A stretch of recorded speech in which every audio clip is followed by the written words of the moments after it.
Kristus on üles tõusnud. Jeesus ei jäänud ristille ja hauda, vaid pühapäeva hommikul naised leidsid tühja haua. Me loeme sellest nüüd Matteuse evangeeliumi järgi.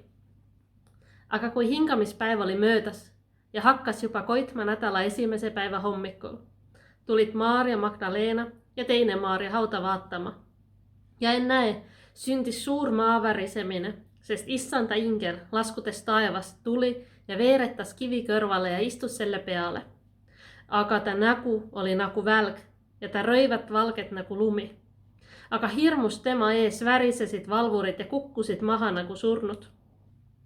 Aga ingel pöördus naiste poole ja ütles: teie ärge kartke, ma tean, et te otsite risti löödud Jeesust. Teda ei ole siin, ta on üles äratatud, nõnda nagu ta ütles. Tulge, vaadake paika, kus ta magas. Ja minge kiiresti, öelge tema jüngritele, et ta on üles äratatud surnuist. Ja vaata, ta läheb teie eele Galileasse, seal te saate teda näha. Vaata, ma olen seda teile öelnud. Ja hauakampri juurest kiiresti kartuse ja suure rõõmuga lahkudes jooksid nad kuulutama seda tema jüngritele. Tol hommikul valitses Jeesuse jüngrite hulgas päris suur segadus. Seega evangeeliumid ka erinevad üksikasjades sellest, et kuidas nad kirjeldavad tal ülestõusmise hommikul juhtunud. Aga peamised sündmused me saame siiski lugeda igast evangeeliumist. Varahommikul naised tulid Jeesuse hauale, et teha Jeesusele viimane teene, võita teda lõhnarohtudega, mida nad ei jõudnud teha enne Jeesuse matmist, sest hingamispäev oli algamas. Naised siiski ei leidnud Jeesust hauast, vaid nad said kohtuda ingliga, kes neile teatas, et Jeesust ei ole siin hauas, sest ta on üles äratatud. Ja et naised peavad seda sõnumit viima edasi Jeesuse jüngritele. Ja nii naised jooksid teatama, et haud oli tühi, et Jeesuse surnukeha seal ei olnud. Aga kõik olid suures hämmingus ja tunnete segaduses, ega tegelikult keegi saanud mitte millestki aru, enne kui Jeesus ilmus neile ja selgitas neile seda, mis oli toimunud.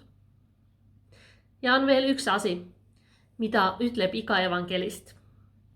Üks nendest naistest haua juures oli Maarja Magdaleena, nii nagu ta oli olnud ka Jeesuse risti juures.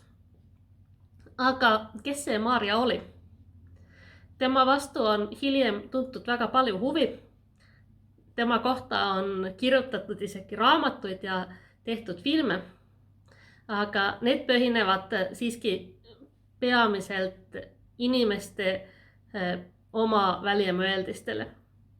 Sest piibel mainib meile Maarja Magdaleenat ainult ühe korra, lisaks sellele, et temast kirjutatakse Jeesuse ristisurma ja Jeesuse ülestõusmise tunnistajana. Nimelt Luukas kirjutab oma evangeeliumi 8. peatükis.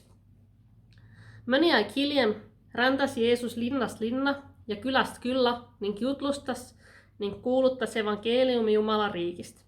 Ja need 12 olid temaga ja mõned naised, keda ta oli teinud terveks kurjadest vaimudest ja haigustest.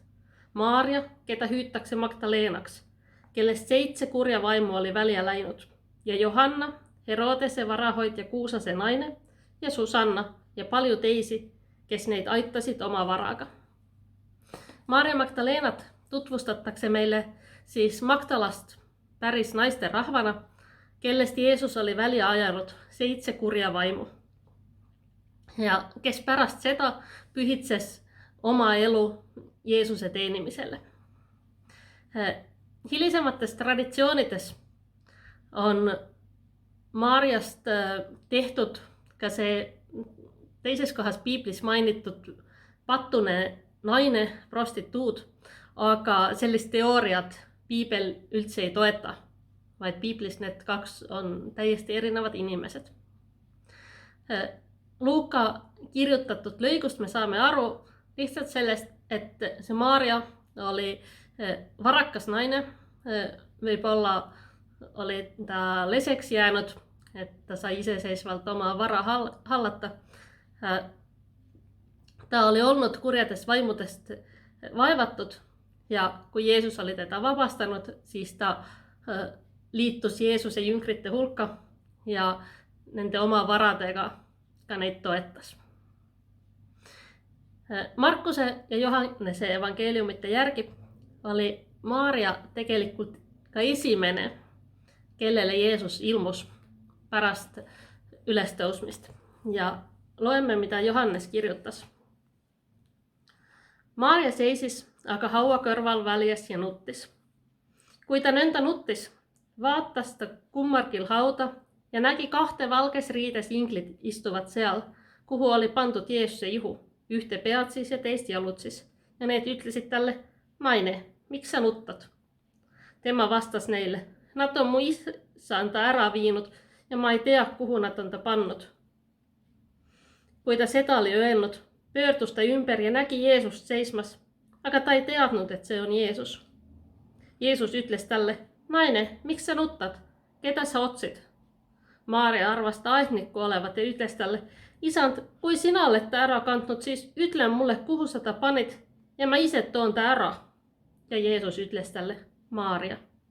Too pöördus ümber ja ütles talle heebrea keeles, Rabbuuni, see tähendab õpetaja. Jeesus ütles talle, ära puuduta mind, ma ei ole veel üles isa juurde läinud. Aga mine mu vendade juurde ja ütlen neile, ma lähen üles oma isa ja teie isa ning oma Jumala ja teie Jumala juurde. Maarja Magdalena tuli ja kuulutas jüngritele, ma olen näinud issandat ja seda kõike ta ütles mulle. Naised olid küll juba saanud kuulda inglite käest sõnumi Jeesuse ülestõusmisest, aga Maarja ei veel siiski suutnud seda toimunut mõista. Ta nuttis oma leina selle eest, et ta kalli sõbra ihu oli hauast kadunud. Ta oli varem ollut tõesti hädas oma eluga kurjade vaimude vangis sellises pimeduses ja ahastuses, mida ei suuda mõista keegi, kes ei ole seda sama ise kogenud.